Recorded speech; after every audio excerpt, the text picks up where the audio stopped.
Welcome to టార్నింగ్ TV special news. నేను నీరజ. తుంగతుర్తి నియోజకవర్గం ఒకప్పుడు కాంగ్రెస్ అడ్డా, కానీ అక్కడ గత 2 పర్యాయాలు బీఆర్ఎస్ పార్టీ గెలుపొందింది. గత ఎన్నికల్లో కూడా బీఆర్ఎస్ నుండి కాంగ్రెస్లోకి జంపు కొట్టిన ఎమ్మెల్యే మందుల సామ్వేల్ విజయం సాధించారు. కానీ ప్రస్తుతం తుంగతుర్తిలో కాంగ్రెస్ పార్టీలో కొమ్ములాటలు తారస్థాయికి చేరాయి. ఒకప్పుడు కలిసి పనిచేసిన నేతలు ప్రస్తుతం ప్రత్యర్థులుగా మారడంతో ఘర్షణ చోటు చేసుకుంటుంది. కాంగ్రెస్ పార్టీలో పాత కొత్త నాయకులంటూ 2 వర్గాలుగా చీలికలవుతున్న తీరు. సూర్యాపేట జిల్లాలోని తుంగతుర్తి నియోజకవర్గం ఒకప్పుడు కాంగ్రెస్ అడ్డా, కానీ అక్కడ గత 2 పర్యాయాలు బీఆర్ఎస్ పార్టీ గెలుపొందింది. గత ఎన్నికల్లో కూడా బీఆర్ఎస్ నుండి కాంగ్రెస్లోకి జంపు కొట్టిన ఎమ్మెల్యే మందుల సామ్వేల్ విజయం సాధించారు. కానీ ఎన్నికల సమయంలో కాంగ్రెస్ పార్టీ నుండి టికెట్ కోసం 1 డజను మంది నేతలు పోటీ పడ్డారు. కానీ అనూహ్యంగా మందుల సామ్వేల్కు అవకాశం దక్కడంతో పార్టీ క్యాడర్ అంతా కలిసి పార్టీ అభ్యర్థిని గెలిపించుకున్నారు. అంతేకాక రాష్ట్రంలో కాంగ్రెస్ పార్టీ అధికారంలోకి రావడంతో తమకు మంచి రోజులు వచ్చాయని అనుకున్నారు ఆ నియోజకవర్గ కార్యకర్తలు. కానీ ఎమ్మెల్యేగా గెలిచిన సామ్వేల్ మాత్రం తనతో పాటు పార్టీలో చేరిన వారికే ప్రాధాన్యతను ఇవ్వడంతో అక్కడ పాత కొత్తగా కాంగ్రెస్ పార్టీ క్యాడర్ విడిపోయింది. ఇంకేముంది, ఆ వర్గపోరు కాస్త సొంత పార్టీ కార్యకర్తలనే పోలీస్ స్టేషన్లో వేసే వరకు, అంతటితో ఆగకుండా ఒకరిని ఒకరు తన్నుకునే వరకు తీసుకువెళ్ళింది. ప్రస్తుతం తుంగతుర్తిలో కాంగ్రెస్ పార్టీలో కొమ్ములాటలు తారస్థాయికి చేరాయి. ఒకప్పుడు కలిసి పనిచేసిన నేతలు ఇప్పుడు ప్రత్యర్థులుగా మారడమే కాకుండా ఘర్షణలకు కూడా దిగడం చర్చనీయాంశమైంది. ఎమ్మెల్యే మందుల సామ్వేల్కు సొంత పార్టీలోనే తీవ్ర వ్యతిరేకత ఎదురవుతోంది. తాజాగా అర్వపల్లిలో జరిగిన కాంగ్రెస్ కార్యకర్తల సమావేశం రసబసగా మారడం సంచలనంగా మారింది. ఇప్పటికే పాత కొత్త కాంగ్రెస్ అంటూ 2 వర్గాలుగా చీలిన పార్టీలో తాజా పరిస్థితి నివురుగప్పిన నిప్పులా తయారైంది. ఇందుకు ఎమ్మెల్యే సామ్వేల్ వైఖరే కారణమని ప్రత్యర్థి వర్గం అంటుండగా, దళిత ఎమ్మెల్యేపై అగ్రవర్గాల నేతలు కుట్ర చేస్తున్నారని సామ్వేల్ వర్గం ఆరోపిస్తోంది. కొద్ది రోజులుగా అర్వపల్లి, మోత్కూరు, తిరుమలగిరి, నూతనకల్, శాలిగౌరారం మండలాల్లో ఎమ్మెల్యే సామ్వేల్ ను తిరగనీయడం లేదు. కొన్ని మండలాల్లో ఎమ్మెల్యే సామ్వేల్ కు సంబంధం లేకుండానే సమావేశాలు నిర్వహిస్తున్నారు. దీనికి తోడు ఎమ్మెల్యే ఫోటోను కూడా ఫ్లెక్సీలలో వేయడం లేదు. అలాగే ఎమ్మెల్యేకు తెలియకుండానే మార్కెట్ కమిటీ చైర్మన్, ఆలయ కమిటీ చైర్మన్ పోస్టులకు కాంగ్రెస్ పార్టీ పదవులను ప్రకటిస్తుండడంతో సామ్వేల్ ప్రాబల్యం తగ్గిపోతోంది. ఒకవైపు మంత్రి కోమటిరెడ్డి వెంకటరెడ్డి, మరోవైపు రామ్రెడ్డి, దామోదర్ రెడ్డిలు సామ్వేల్ ను మెసలనీయడం లేదనే టాక్ వినిపిస్తోంది. మరోవైపు తుంగతుర్తి నియోజకవర్గంలో కాంగ్రెస్ పార్టీ ఇప్పుడు 2 బలమైన వర్గాలుగా చీలిపోయింది. ఒక వర్గానికి స్థానిక ఎమ్మెల్యే మందుల సామ్వేల్, ప్రత్యర్థి వర్గానికి మాజీ మంత్రి దామోదర్ రెడ్డి ప్రాతినిధ్యం వహిస్తున్నారు. ఎమ్మెల్యే మందుల సామ్వేల్ కాంగ్రెస్ పార్టీలో చేరిన తర్వాత నియోజకవర్గంలో తన అనుచరులకు మాత్రమే ప్రాధాన్యత ఇస్తున్నారని దామన్న వర్గం ఆవేదన చెందుతోంది.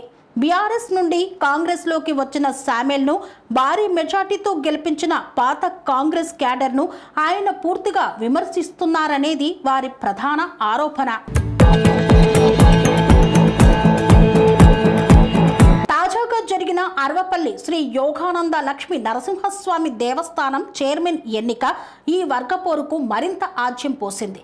రామ్రెడ్డి, దామోదర్ రెడ్డి వర్గానికి చెందిన అనిరెడ్డి రాజేందర్ రెడ్డి చైర్మన్ గా ఎన్నిక కావడం మందుల సామ్వేల్ ఆధిపత్యాన్ని దెబ్బతీసినట్లయింది. ఆలయ చైర్మన్ ఎన్నిక విషయంలో దామోదర్ రెడ్డి వర్గం పైచేయి సాధించగా సామ్వేల్కు చేదు అనుభవం ఎదురయ్యేలా చేసింది. అనిరెడ్డి రాజేందర్ రెడ్డి ప్రమాణ స్వీకారోత్సవానికి దామోదర్ రెడ్డి ముఖ్య అనుచరులు పెద్ద సంఖ్యలో హాజరై తమ వర్గం యొక్క బలాన్ని చాటగా ఈ పరిణామం సామ్వేల్ వర్గానికి పుండు మీద కారం చల్లినట్లయింది. అయితే తాజా పరిణామాలు, పార్టీలో జరుగుతున్న వ్యవహారం వెనక మాజీ మంత్రి దామోదర్ రెడ్డి వ్యూహాత్మక ఎత్తుగడలున్నాయని సీనియర్ నేతల మాటగా వినిపిస్తోంది. పార్టీలో అపార అనుభవం, పరిచయాలు ఉన్న దామన్నకు మంత్రులు కోమటిరెడ్డి వెంకటరెడ్డి, ఉత్తమ్ కుమార్ రెడ్డి మద్దతు ఉన్నారని పార్టీలో ప్రచారం జరుగుతోంది. మరోవైపు చైర్మన్ ఎన్నిక విషయంలో స్థానిక ఎమ్మెల్యేను కాదని ఆయనకు తెలియకుండానే ఎంపిక చేయడం, ఆయనకు పార్టీలో ప్రాధాన్యత కూడా తగ్గిందనే వాదనలు సొంత పార్టీలోనే వినిపిస్తున్నాయి. ఇక సెకండ్ క్యాడర్ లీడర్లు కూడా రెండు వర్గాలుగా చీలిపోయి ఆధిపత్యం కోసం ఆరాట పడడం మరింత రచ్చకు దారితీసింది. ఇక తాజాగా ఆర్వపల్లిలో ఎమ్మెల్యే సామేల్కు వ్యతిరేకంగా దామోదర్ రెడ్డి వర్గం మీటింగ్ పెట్టడం పెను దుమారాన్ని రేపింది. అంతేకాదు అక్కడ ఏర్పాటు చేసిన ఫ్లెక్సీలో ఎమ్మెల్యే సామేల్ ఫోటో చిన్నగా పెట్టడంతో రచ్చ మొదలై తన్నుకునే పరిస్థితికి వెళ్ళింది. ఈ క్రమంలోనే దామోదర్ రెడ్డి వర్గం ఏర్పాటు చేసుకున్న మీటింగ్లోకి ఎంటర్ అయింది సామేల్ మద్దతు వర్గం. లోకల్ ఎమ్మెల్యే లేకుండా, కనీసం ఆయన ఫోటో పెట్టకుండా సమావేశం ఎలా ఏర్పాటు చేస్తారంటూ ప్రశ్నించింది సామేల్ వర్గం. దాంతో దామన్న వర్గానికి ఎక్కడలేని కోపం వచ్చింది. స్థానిక ఎమ్మెల్యే మాకు అన్ని చెప్పే చేస్తున్నారా అని ప్రశ్నించింది. పార్టీ కార్యక్రమాలకు మమ్మల్ని ఆహ్వానిస్తున్నారా అంటూ దామన్న వర్గం ఎమ్మెల్యే వర్గంపై విరుచుకుపడింది. ఇక ఇక్కడే రచ్చ మొదలైంది. దూషణలు కాస్త ఘర్షణకు దారి తీసేలా చేసింది. రెండు వర్గాల నేతలు ఒకరిపై ఒకరు చేయి చేసుకోవడంతో పరిస్థితి గాడి తప్పింది.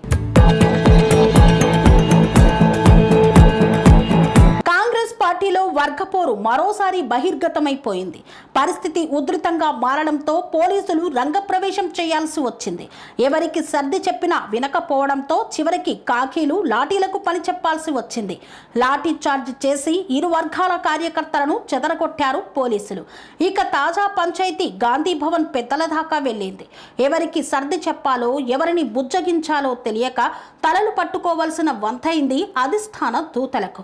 మొత్తానికి రాష్ట్రంలోనే అత్యధిక మెజార్టీతో గెలిచిన సెగ్మెంట్లలో ఒకటైన తుంగతుర్తిలో వర్గపోరు కూడా ఆ స్థాయిలోనే ఉంది. పార్టీ కార్యక్రమాలు, అధికారిక కార్యక్రమాలు సక్సెస్ఫుల్గా కొనసాగడం అంటే నేతలకు తలకు మించిన భారం అవుతోంది. ఇక అధికారులైతే వర్గపోరు పెద్ద తలనొప్పిగా మారింది. మరి ఈ పోరుకు పులి స్టాప్ ఎప్పుడన్నది చూడాలి. మరి స్వామి బోధానంద గోసేవ ఆశ్రమం సైథాపూర్. జ్యోతిష్యం, వాస్తుశాస్త్రం మన పూర్వీకులు మనకిచ్చిన వరం.